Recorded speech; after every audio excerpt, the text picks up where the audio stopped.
ago. I just came to Sweden, all the way from Iceland, and I just had my first kebab pizza. And I think this is a wonderful start of a wonderful adventure here in Sweden. This is going to be great. Or booið, tack. Nej. So, hi, my name is Mattias Bjarnemalm. I'm the organizer of PLASK. So I'm the main responsible for the whole event. I was the one coordinating with all the different countries to bring them on board when we decided to have this event here in Sweden. So the challenges when you host an event like PLASK is basically, well, there's twofold. One is the preparations and one is about the actual conference. Now the difficulty with the preparations is that you need to coordinate different countries, different people and different traditions of having events. So you need to get everyone on board and you need for them to commit without having anything to show, since this is the first event we're organizing of this kind.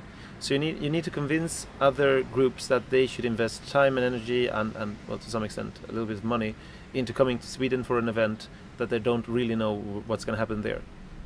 And the second part would be on the conference in itself, and that is to create a conference that is interesting for the participants, but also fulfill all the goals you set up for the event. So for PLASK, the main goal is to make sure that we can found the Young Pirates of Europe organization afterwards. That is why we want to have this event, to bring people together so that they can form the ties that they need to work together in an organization onwards. But of course we also want to share experiences, and then the participants have their interest, like getting to know new people, seeing a new place, socializing, but also learning and exchanging ideas. I'm really happy that the pirate movement kind of spread all over Europe, and that I can get to meet people that I have somehow a common political goal with, but that I've never heard of until I came here. From Germany, from the Czech Republic, from Finland, from Iceland, from France, and just everything has been over expectations. It's been really nice. It feels really exciting, actually. It's fun to be like a part of this sort of European organization, and trying to get like a bigger party to work together and like trying to make the world a better place. And it's quite interesting, actually, to be from a small place like Iceland, where we have only 320,000 people, but we're sort of working the same goal as like many millions of people. So it's like a totally big battery, and we're all trying to stick together to make a better world, which I find quite fascinating. And that's one of the reasons I joined the Pirate Party in the first place. Being part of an international community like the Young Pirates of Europe is incredibly awesome, because you get to meet a lot of people with different ideas, different cultures, different backgrounds, and we all share some values about freedom, about sharing, and it's very interesting to get everyone's ideas around the table and to actually achieve something on a bigger scale than we usually do. So basically it's awesome. It's a very interesting moment, because pirates, young pirates have ability to create communication, to share cultural, authentic things, and catch different knowledge from others pirates, and it's very fruitful time for understanding how work another's organization, and how it what is the common points between your pirate movement, for example, in Belarus, and another's pirates crews, groups and parties, or young organization. This isn't the first time I take part in an international community of sorts, but I think this is by far the most awesome one that I've been to so far, and I think the whole atmosphere here is thrilling, and we're all feeling a little bit crazy here, and so happy about, you know, how agreeable everybody is. It's a surprise. Yes, this is actually my favorite thing to do with the Pirates, to do international work and just get people together, because I don't think that we need to impose a lot of activities from above, because if you just get young pirates together from all over Europe or internationally, they just do things that are amazing, and I love to see that happen. There's such a big kind of making attitude always. You know, pirates like to take care of things. Yeah, they make software, they make blanket forts, they make press Statutes. releases, all kinds of wonderful stuff. Especially blanket forts. Yes. Pass it on. Pass it on. Anybody, you are. So the camera is going into the pillow fort. Hello. I'm blinding everyone. Lumière. Why are you doing this? Aj, Sergej! Stop it. Du trycker just nu en kudde mot mitt huvud. All right. Nobody wants to talk to the camera. It's cauliflower custard. It's awesome. All right. And we're not sitting up like after 2 a.m. No, and not at being all. tired tomorrow in the morning. Not at all. No, not at all. The story behind PLASK is actually that it was an idea made by a local chapter in Ung Pirats, Sweden, called Piratnätet. And some 4 years ago, I think, the first idea to have a summer camp came up. And well, Piratnätet is countrywide, so we have people from all over the country, and we wanted to bring them and other young pirates together to meet during the summer. The German pirates have done that for quite a couple of years, so we figured why not do it in Sweden. So we decided on PLASK, and we had the first PLASK 2 years ago, and it was well, it was a huge failure. We were 3 people in the end sitting in by a lake. We had a great time. I mean, we did some barbecuing and stuff, and we spent a weekend planning for future PLASKs. So the year after, which was last year, we had invested more time in trying to commit other local chapters to participate, and we had also managed to get Ung Pirat on the central level to invest some money into it. But for various different reasons, we never got the time to finalize it, so it all ended up in nothing. So there were no PLASK last year. This year we decided to start a little bit earlier. We've tried a little bit different approach. We didn't force local chapters to commit to participating. We tried more on the individual level, get people interested. And then we realized that we could apply for funding from the Youth in Action program from the European Commission. If we combined this with our idea of a summer camp, with a networking event to create, well, to prepare, to lay the groundwork for Young Pirate of Europe organization that some of us had been working with on a separate track. So we realized that the best way to have the summer camp we wanted was to turn it into a conference for young pirates all over Europe, to bring them here to Sweden. And now that was in April, so we had very little time to actually finalize the application, because it had to be sent in the first day of May. And we needed to get all the organizations on board, and we needed at least 5 organizations. So the German young pirates were quite easily swayed. We have good contacts with them. And also the Finns. It took a while for us to actually get a reply from them, but they were immediately on board when we managed to reach them. And then we were short on time, and at that time we had a Czech intern and an Icelandic intern at the office where I work in Brussels, and they were active in their local pirate parties. So we convinced them that they should bring young pirates from their countries, even though they didn't have formal organizations yet.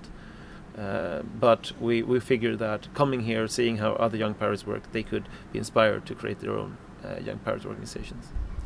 And it's actually quite funny, because every evening the Czech pirates have been sitting down, writing statutes, doing a wiki, registering domains, doing everything so that they will have their organization up and running this week.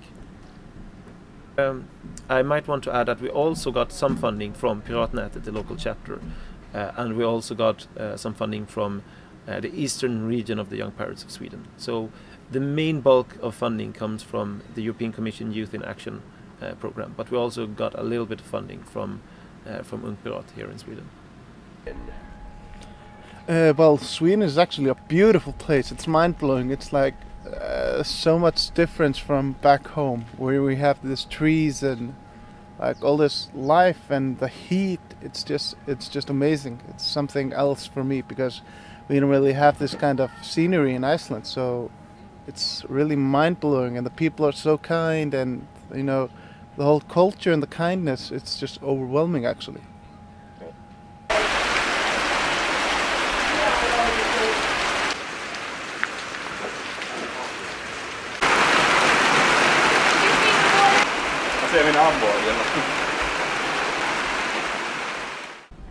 My favorite workshop so far was the one done by Edge Riders, and I learned a lot about how you can provide an infrastructure for people to just do amazing things and try not to control every detail of it, but just kind of help people realize the great ideas that they already have. And so that was my favorite workshop so far. We had quite a few workshops in the past few days, and they were very interesting. For instance, today there was a workshop about the way citizens can push an initiative in Finland. And apart from the US, I think it's actually the only country in the world where we can do this online. And it's very interesting because in most countries, politicians don't rely on the people. They don't even ask for people's consent before they do something. And now with this kind of system, people can actually propose some stuff to the governance. So I learned quite a few things about this, about other countries and how they handle democracy, about how they handle other policies. That was very interesting. Actually, the most important thing, I think, is to meet new people and see them in eyes and get to know them. I think like the things in between the seminars is actually the most valuable time at a conference, because then you get to know new people, and in the future it will be so much easier for me or for other participants to like give a guy a call from Iceland, say hello, I'm coming there, we should do something, or how we should try to organize a protest or a demonstration against this awful law. That's absolutely the most valuable for me, and that's actually the big reason why I'm here, is to meet new pirates and new people. We've met, we've hung out for most of a week. Everyone knows each other, everyone's becoming friends on Facebook, exchanging communication information or contact information, and how we're going to talk to each other even in the future, and like, oh, what's going on in your country? You told me about the time when you blah blah blah, so how's it going now? And then people can help each other out a lot more, sharing experiences, and I really hope that foundation will be installed with the more formal Young Pirates Europe organization.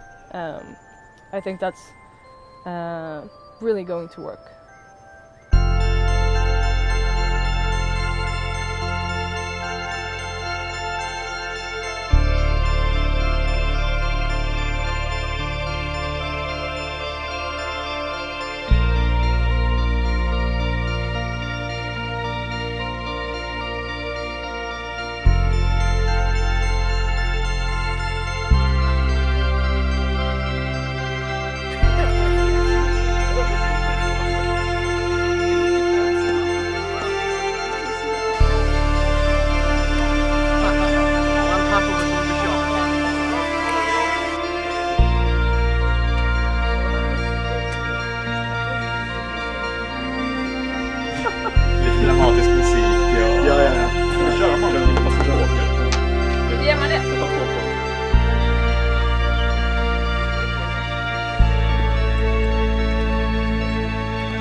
The line is moving!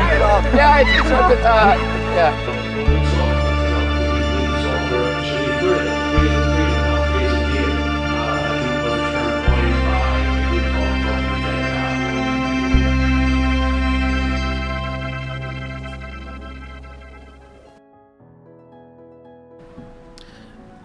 It's of course always a bit tricky to evaluate your own event, but I would have to say that PLASK has been a huge success. Everything we wanted to achieve, we've achieved. We brought pirates from a lot of countries together, actually even more countries than were involved in the application process.